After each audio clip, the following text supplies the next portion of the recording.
I had a chance at the Wrangler National Finals Rodeo to catch up with the two pickup men. Josh Edwards, second time here at the NFR. Tyler Kraft, his first. And two guys who both had award-winning seasons. Pickup Man of the Year, Josh Edwards. And the very first pickup horse of the year, Tyler Kraft. A brand new award this year. Tyler also, of course, the ranch manager of the Calgary Stampede. Guys, thank you. Tyler, let me start with you. How big a deal is that to you to have the very first pickup horse of the year? Yeah, it's awesome. Great award for me and my family. Great for the horses in the AQHA to recognize that horse and the pickup horses themselves.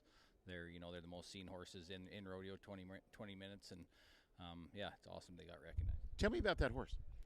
He's a 10-year-old buckskin. We've had him since he was a colt, and just an awesome horse. He's not for everybody, but he sure works good for me and my family. Josh wears a lot of hats. He serves as our representative, actually, on the board of directors of the PRCA. Second time you've been selected to work the NFR. First time you've been the pickup man of the year, right? Yes, sir. Yes, sir. You walked up on that stage with four other great guys. How'd it feel when they called your name? Unbelievable. It was completely unexpected. You could tell by my reaction. Yeah. And just very humbling to be recognized by your peers as doing a great job, and to stand up there, and even the guys that weren't up there that are still recognized as being elite pickup man. It was just an honor to receive that. Tell me about working together. Had you guys worked together much at all or ever? Actually, never. We've met a few times in the past and talked, here or different places, but we'd never actually worked together. But I feel like after the first perf, we kind of had it figured out, and since then seems like we've been flowing pretty good. Is there a learning curve, Tyler, in a situation like that? I think initially there is, but I think like Josh pointed out, I think we did, or once we got rolling together, I think it was pretty easy. And once you get to it a certain level, I think it's lots of the same stuff that you would do out in the arena. It's all pretty common, and kind of it's a lot of reading animals, and I think anybody that's with any animal sense, they're gonna kind of do the same stuff back to back. Let me ask you. This may be the dumb question in the interview, but I'm going to ask it. Suppose you're sitting in the grandstands at a rodeo next to a fan who doesn't, maybe is there for the first time or doesn't know a lot about what's going on, and they ask you to explain what it is the pickup men are looking for and what the pickup men are doing. What are you guys going to say?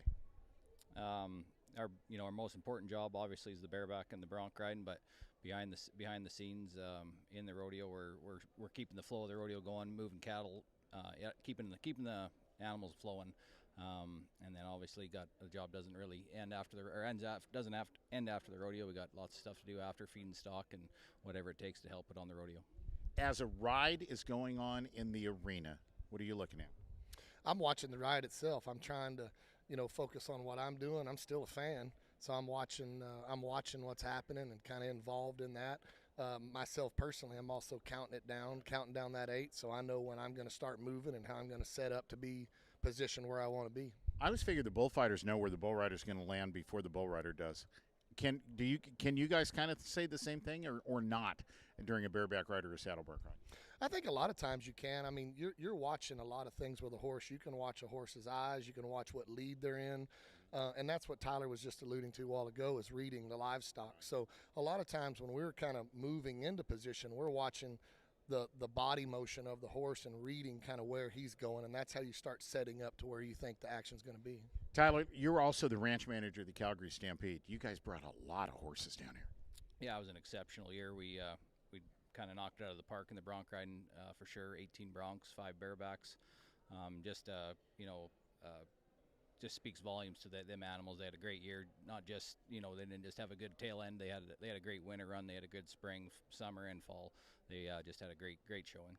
Most important question: you having fun? Absolutely. You having fun? Yes, sir. Your second time. How long has it been since the first? 9 years. Kind of had a little hiatus there, but glad to get to come back and having a great time with Tyler. So I'm really, really grateful to be here. These guys are on a schedule. I'm going to let them go, but these two are two of the most important people in the arena during the course of the National Finals Rodeo. How many horses did you bring? We brought 6. They allow us 6, and we need all 6 of them. Yeah. So, do you use them all during every performance, or do they get staggered? How does that work? Yeah, we use 5. Yeah, 5 of performance. So it's get one gets a break every night, and whichever one we choose. So keep having fun, guys. Tyler Kraft, Josh Edwards, the pickup men at this year's Wrangler National Finals Rodeo.